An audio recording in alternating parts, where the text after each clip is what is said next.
Good morning मित्रांनो. तर तुम्हाला एक गोष्ट सांगतो. तर एक मुलगा होता आकाश नावाचा. त्याचं नुकतंच ग्रॅज्युएशन झालं होतं आणि ग्रॅज्युएशन त्यांनी कम्प्युटर इंजिनिअरिंग मधून केलं होतं. त्यामुळे त्याला आयटी मध्ये जॉब शोधायचा होता आणि एका नामांकित कंपनीमध्ये त्यांनी इंटरव्ह्यू दिला. इंटरव्ह्यू मध्ये तो पास झाला आणि त्यानंतर त्याला सॅलरी डिस्कशनचा एक राऊंड होता. सॅलरी डिस्कशन मध्ये आता तो आकाश फ्रेशर होता, त्यामुळे त्याला 3 लाखाचं पॅकेज दिलं कंपनीने आणि त्यांनी ते पॅकेज ऍक्सेप्ट केला. त्यानंतर तो कामाला लागला. त्यानंतर त्याने काय केलं, 3 लाख जे पॅकेज आहे त्याचं कॅल्क्युलेशन केलं की 3 लाख म्हणल्यावर महिन्याला आपल्याला 22 ते 25 हजार रुपये येतील, पीएफ वगैरे कट होऊन. पण ज्यावेळेस त्याची सॅलरी झाली त्यावेळेस त्याच्या अकाउंटला फक्त 15 हजार रुपये आले. आणि फ्रेशर असल्यामुळे त्याला नंतर एक गोष्ट जाणवली की जे काम आपण करतोय तेच काम माझ्या शेजारी बसणारा मुलगा पण करतोय, पण त्याला 8 लाखाचं पॅकेज आहे आणि मला फक्त 3 लाखाचं पॅकेज. तर असं का? तर हा जो मुद्दा आहे हा आहे सॅलरी डिस्कशन आणि निगोशिएशन. तर या मुद्द्यावरती आपण आज बोलणार आहे. तर तो आकाश तुम्ही नाही बनलं पाहिजे. तर त्यासाठी मी तुम्हाला काही सांगतो. हे पॉईंट मी लिहून आणलेले आहेत. जस्ट आता कामावरून आलेलं मला असं वाटलं की हा पॉईंट बनवावा आपण, कारण बऱ्याच लोकांना हे प्रॉब्लेम येतात आहेत. तर हे मी तुम्हाला काही टिप्स सांगणार आहे ज्या तुम्हाला इंटरव्ह्यूच्या सॅलरी डिस्कशन मध्ये वापरायच्या आणि ज्यावेळेस तुम्हाला सॅलरी ते देतात 4 LPA 5 LPA त्यामध्ये तुम्हाला ह्या गोष्टी बघायच्या. तर काय गोष्टी आहेत आपण आता यापुढे व्हिडिओमध्ये बघूया.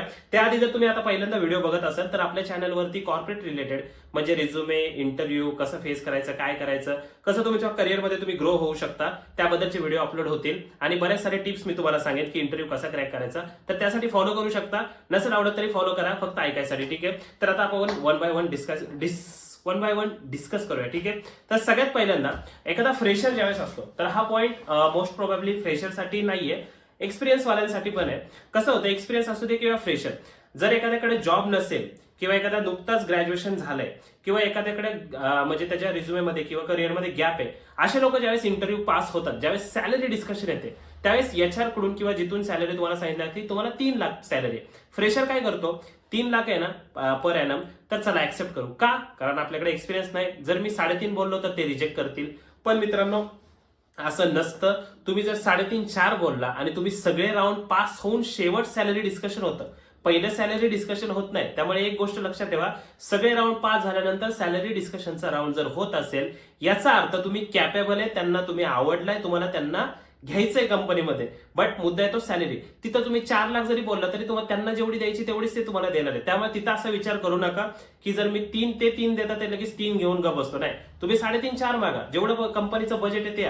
आणि सगळ्यात पहिल्यांदा सॅलरी डिस्कशन मध्ये कसं असतं, जो ज्यांच्या करिअरमध्ये गॅप आहे किंवा जे भरपूर दिवसानंतर काम करतात आहे असे लोक जाऊन सुद्धा त्यांना जर एक्सपिरियन्स जरी असेल तरी ते बोलतात की आधी जेवढी होती तेवढीच द्या.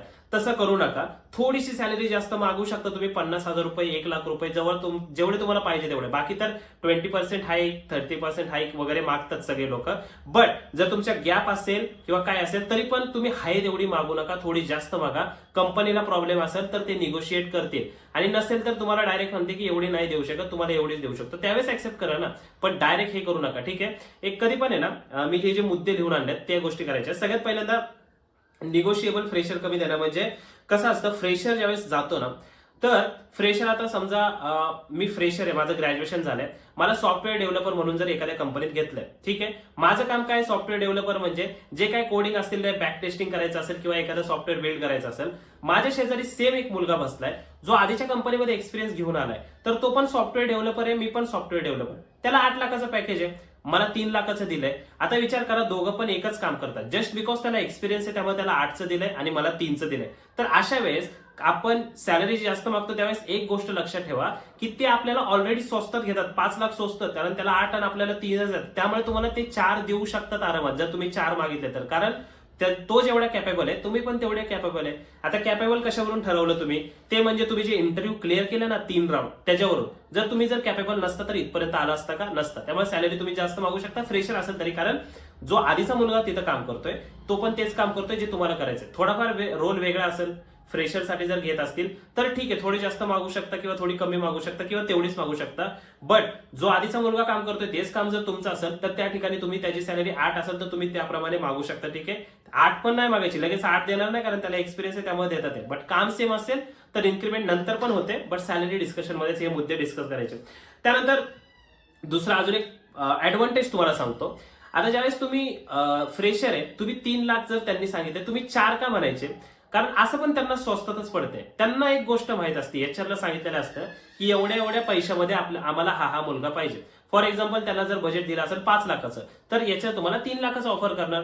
म्हणजे जास्त असेल लगेच 5 लाख देऊन टाकणार नाही की घे 5 लाख आणि ये बाबा, तसं नाहीये. याच्यावर तुम्हाला कमी म्हणजे अप्रोच करतो, कारण तुम्हाला ते वाढवून सांगायचं असतं, त्यावेळेस ते निगोशिएशन होतं. ठीक आहे, त्यामुळे कधी पण एक लक्षात ठेवा, बाकीच्यांपेक्षा आपण स्वस्तातच काम करतोय. हा 8 लाखावर आहे, मला 3 लाखच देत ना, मला 4 द्या मग. ठीक आहे, नसेल द्यायचं मग 3.5 द्या. असं करत करत सॅलरी डिस्कशन करायचं. ठीक आहे, हे झालं. त्यानंतर तिसरा पॉईंट, अजून ऑफर आहेत माझ्याकडे. म्हणजे फॉर एक्झाम्पल कसं करायचं, समजा तुम्ही फ्रेशर असाल किंवा तुम्ही एक्सपिरियन्स असाल किंवा तरी तुमचं जस्ट ग्रॅज्युएशन झालं असेल किंवा तुमच्या करिअरमध्ये गॅप असेल, कधी पण इंटरव्ह्यू देताना एक ब्लफ टाकायचा. ब्लफ म्हणजे काय, थोडं खोटं बोलायचं. काय करायचं माहितीये का, इंटरव्ह्यू जर झाला, 3 राऊंड झाले, सॅलरी डिस्कशनचा राऊंड आला, याचा अर्थ काय, तुम्ही सिलेक्ट झालाय, फक्त सॅलरी डिस्कस करायची राहिली.